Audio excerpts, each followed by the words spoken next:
And I think it's also important when you do that, that the process you follow is one that's also going to provide tremendous value to these young people, regardless of the odds.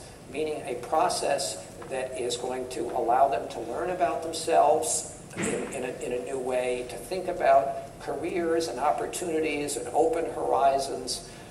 Those are things of enormous value that I think you can provide. Even if they never actually get this brass ring or another one, I'd like to believe that most of the people who go through this process will feel at the end that they have really grown and learned a great deal about themselves and equipped themselves with skills that even if they never get selected to be before a Rhodes Scholarship interview committee, will help them in whatever kind of interviews, settings they have in their own career, whether they're academic, business careers, or whatever it might be. And there are other things I think that you might be able to do. Some of you have developed programs in your own colleges where there's special recognition just given to the students who get endorsed. So they can actually even put on their resume or say to their friends or say to their parents, whatever, that they have been endorsed by X for a Rhodes Scholarship. I mean, that is a big deal. As a matter of fact, this year in that regard, one thing we're going to do is we're going to provide letters signed by the Warden of Rhodes House and me and the selection committee chairs to the finalists. We actually have never even used that word before, but I now see many people on their resumes indicate they're Rhodes Scholar finalists. Say, well, why not? I mean, that's a big deal. And let's formalize that. Let's give them some recognition.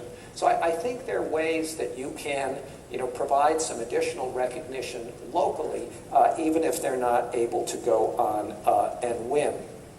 And the other thing that I think that's important for you to do, again, in the context of the odds, is just approach them and tell your outstanding students to understand, there's an element of humility in all of this, that some of this is just sheer unadulterated luck. It is a subjective process, and the questions may not be the ideal questions that day for that person, and it's not an objective indication of worth.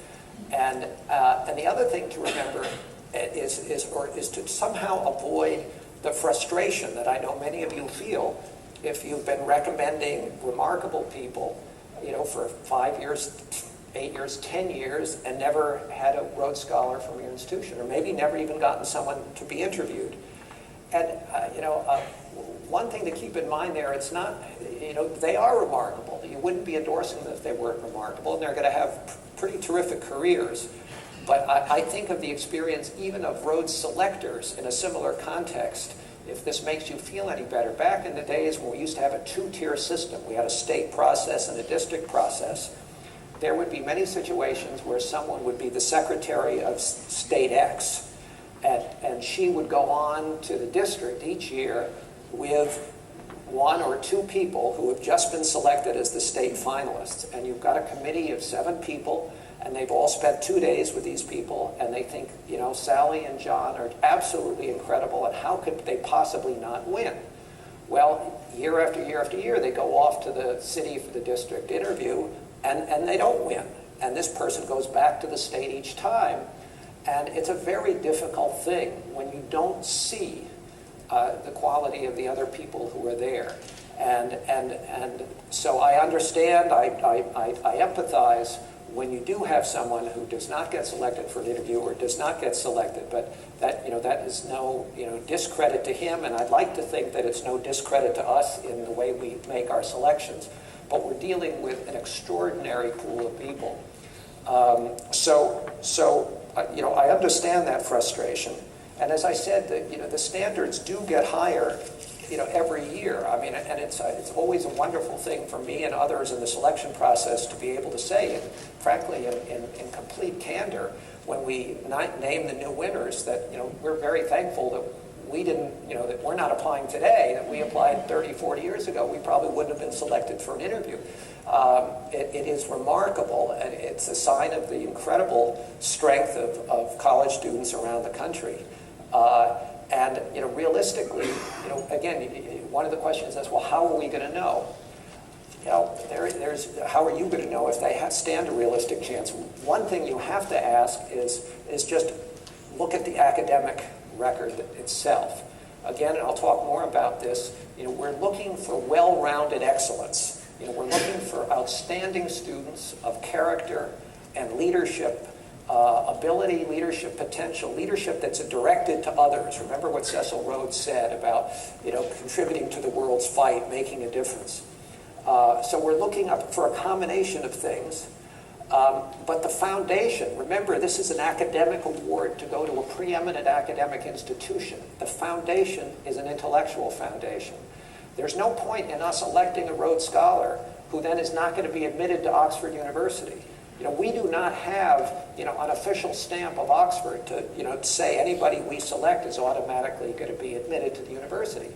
There has never been an American Rhodes Scholar who hasn't been admitted to the university. However, I think that will happen. Just because the standards are getting higher and higher, and I'll talk in a minute about the various degree programs. Some of them are very small.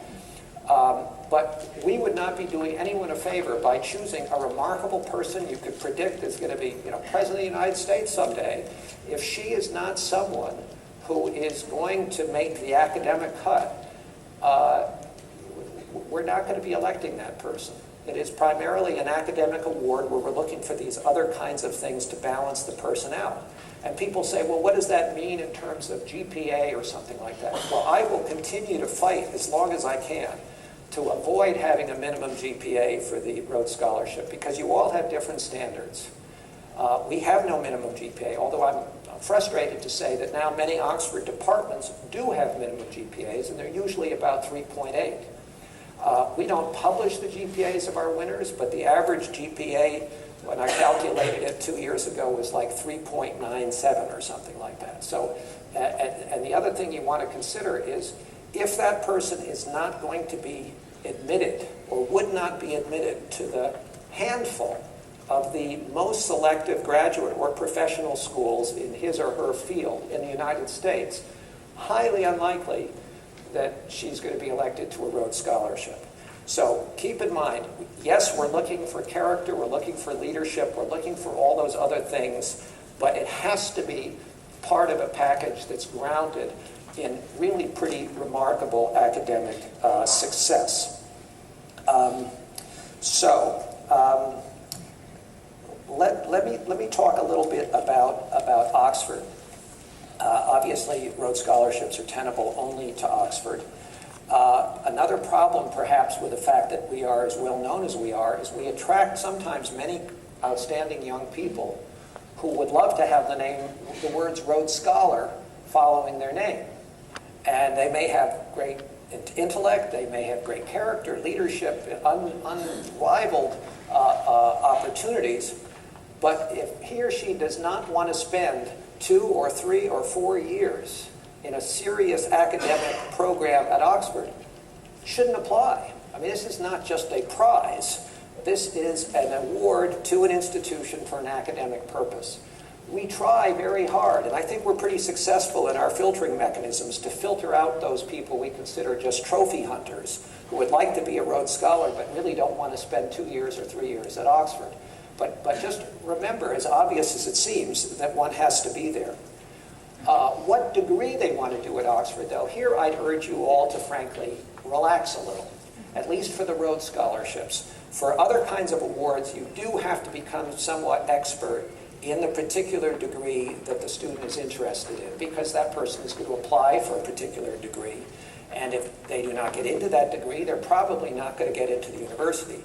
This is an area where we have a bit of an advantage over other scholarships in that we have an institution at Oxford that assists in this process.